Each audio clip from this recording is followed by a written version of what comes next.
सफर खूबसूरत है मंजिल से भी ज्यादा। और आज का हमारा सफर है मनाली से लेह लद्दाख के बाइक टूर का।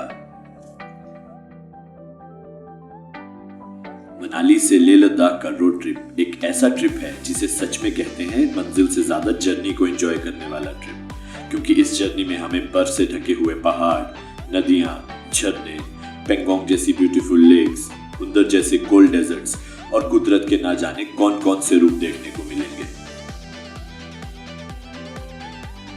तो इस व्लॉग में हम आपको अपनी लेह लद्दाख की जर्नी का एक डिटेल डिस्क्रिप्शन देंगे। और आप अगर लेह लद्दाख जाने का प्लान कर रहे हैं तो इस वीडियो में आपको सारी डिटेल्स मिल जाएंगी, जैसे कि आप किन महीनों में लेह लद्दाख जा सकते हैं, आपको कितने दिनों का ट्रिप प्लान करना है, आप कहां कहां रुक सकते हैं, और भी बहुत सारी इंफॉर्मेशन आपको इस व्लॉग में देखने को मिलेगी। तो इस वीडियो को पूरा देखने से पहले इस चैनल को सब्सक्राइब जरूर करें। मनाली से लेह लद्दाख की जर्नी अराउंड 500 किलोमीटर्स की है और आप इसको गाड़ी या बाइक से पूरा कर सकते हैं।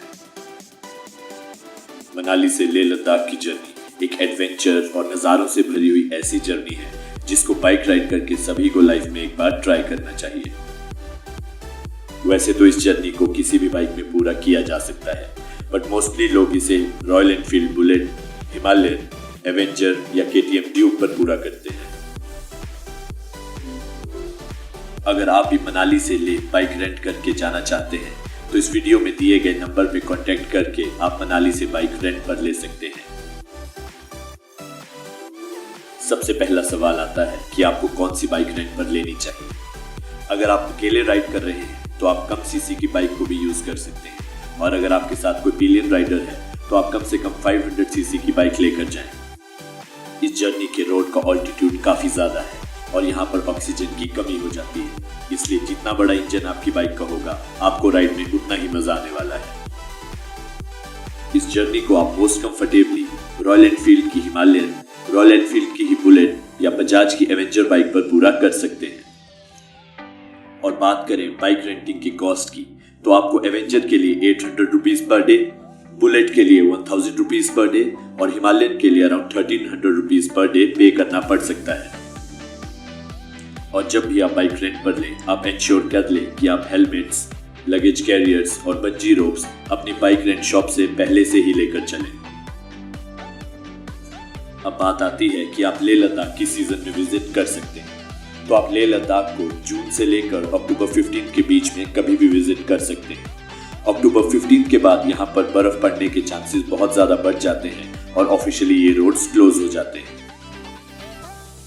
लेह लद्दाख पहुंचने के लिए आपके पास दो ऑप्शंस हैं, या तो आप श्रीनगर से लेह लद्दाख जा सकते हैं, या तो आप मनाली से अपनी जर्नी स्टार्ट करके लेह लद्दाख का सफर पूरा कर सकते हैं। और एक चीज जिसका आपको ध्यान रखना है वो है इन मस्ट कैरी चीजों की चेकलिस्ट बनाकर उन्हें अपने साथ ही लेकर आना, या फिर आप इन चीजों को मनाली से भी खरीद सकते हैं। इस चेकलिस्ट में आपको वार्म जैकेट और fleece jacket, wind cheater, raincoat और पावर बैंक डालना है।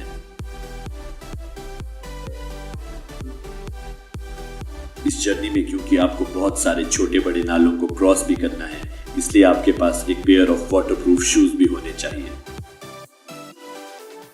और क्योंकि पहाड़ों में मौसम बदलने के लिए देर नहीं लगती, इसलिए अपने कपड़े डालने के लिए आपके पास एक वाटरप्रूफ बैग भी होना चाहिए। मनाली से अपनी जर्नी स्टार्ट करने के बाद हमें कुछ एक परमिट्स की जरूरत पड़ेगी, तो पहले मैं आपको उन परमिट्स के बारे में बता देता हूँ। सबसे पहला परमिट आपको रोहतांग पास क्रॉस करने के लिए लेना होगा, जिसको कि आप ऑनलाइन या SDM ऑफिस मनाली से ऑब्टेन कर सकते हैं। रोहतांग पास क्रॉस करके हम पहुंचते हैं सिस्सू, और सिस्सू पहुंचने का दूसरा ऑप्शन है अटल रोहतांग टनल के थ्रू आना।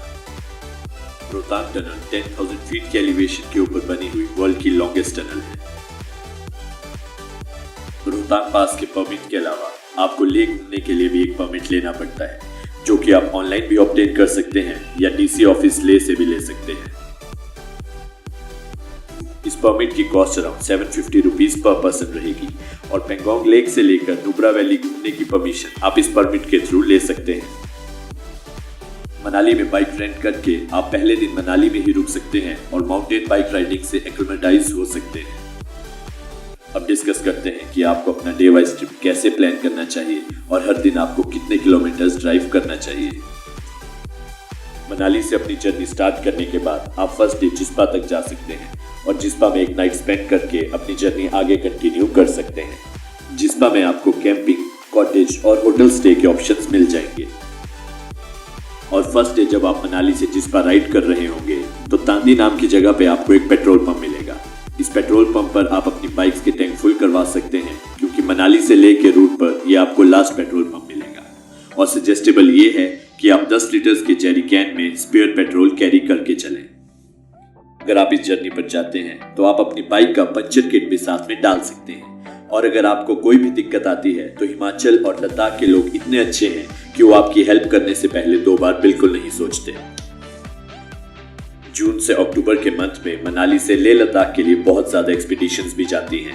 और इसका एक फ़ायदा आपके लिए ये भी हो सकता है कि अगर आपकी बाइक में कोई भी दिक्कत आ जाए तो इन एक्सपीडिशंस में एक्सपर्ट मैकेनिक्स भी होते हैं जो आपकी हेल्प कर सकते हैं।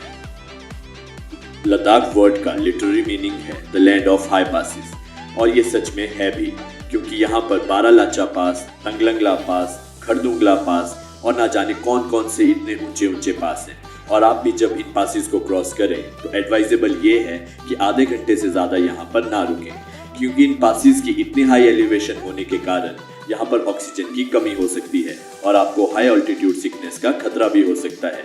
इसलिए यहाँ पर ज़्यादा देर ना रुकें और अपनी जर्नी को आगे कंटिन्यू रखें। थर्ड डे जिस्पा से अपनी जर्नी स्टार्ट करने के बाद आप सरचू या पांग, इन दोनों में से किसी भी लोकेशन पर रुक सकते हैं।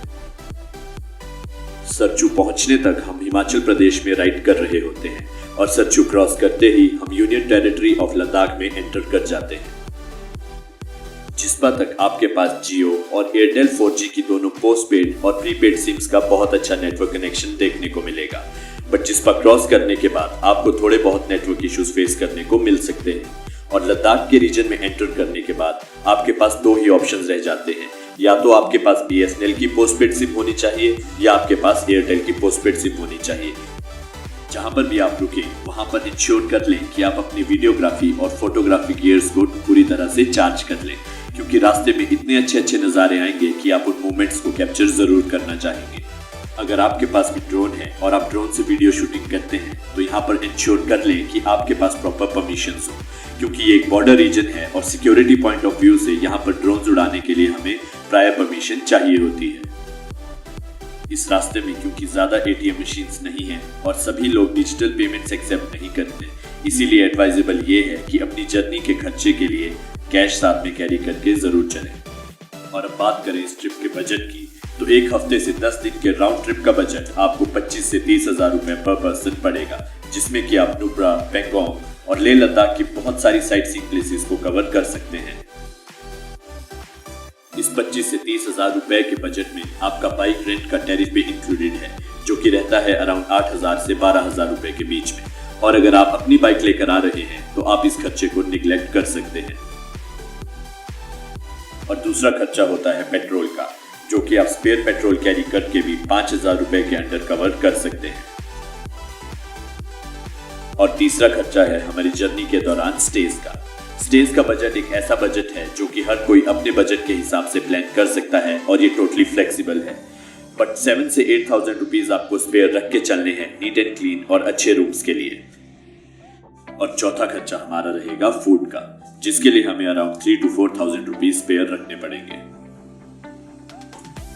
और हमारा लास्ट खर्चा रहेगा परमिट्स और मिसलेनियस एक्सपेंसेस का, जिसके लिए हमें 2,000 रुपीज स्पेयर रख के चलने हैं। ये खर्चा आपका तब आएगा अगर आप अकेले राइड कर रहे हैं, और अगर आपके साथ एक पिलियन राइडर भी है तो आप बाइक, पेट्रोल और स्टे के खर्चे को स्प्लिट भी कर सकते हैं।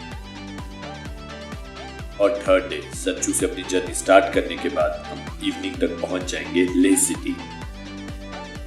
और लेह पहुंचने के बाद सबसे पहला काम जो हमें करना है वो है परमिट्स ऑब्टेन करने का। हमें नुब्रा वैली और पेंगोंग लेक घूमने के लिए परमिट्स लेने पड़ते हैं, जो कि हम साइबर कैफे या किसी टूर एजेंट के पास जाकर अप्लाई कर सकते हैं। और अगर बात करें लेह लद्दाख और उसके आसपास की जगहों के घूमने की, तो फर्स्ट डे आप लेह सिटी में रहकर ही खुद को एक्लेमेटाइज कर सकते हैं। ले सिटी घूमने के साथ साथ आप ले सिटी के आसपास जो फेमस मोनेस्ट्रीज हैं उनको भी सेम डे में विजिट कर सकते हैं और साथ ही में आप मैग्नेटिक हिल भी कवर कर सकते हैं।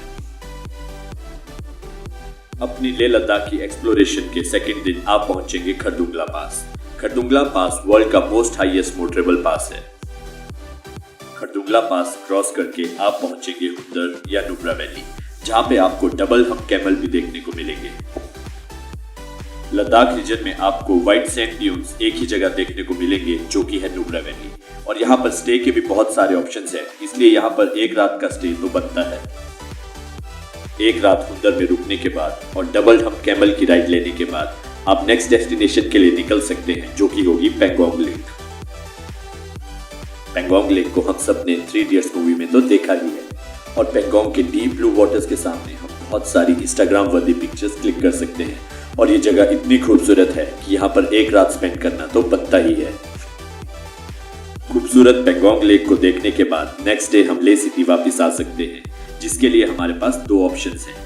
एक तो है खरदुंगला पास होते हुए आना और दूसरा है चांगला होते हुए आना। चांगला पास का रोड एक थोड़ा लेस ट्रेवल्ड रोड है और इसे वर्ल्ड के मोस्ट डेंजरस पासेस में भी गिना जाता है। तो इसके साथ हमारी लद्दाख की साइट सीइंग भी कंप्लीट हो जाती है और अब हम वापसी का सफर शुरू कर सकते हैं। लेह से या तो हम सेम रूट फॉलो करके मनाली आ सकते हैं या फिर कारगिल द्रास होते हुए श्रीनगर से भी एग्जिट ले सकते हैं। अपने लद्दाख ट्रिप की प्लानिंग से रिलेटेड अगर कोई भी क्वेरी अभी भी आपके माइंड में रह गई है तो आप इस वीडियो में कमेंट करके भी क्वेश्चन पूछ सकते हैं या फिर इस वीडियो के डिस्क्रिप्शन बॉक्स में दिए गए नंबर पर भी कांटेक्ट कर सकते हैं।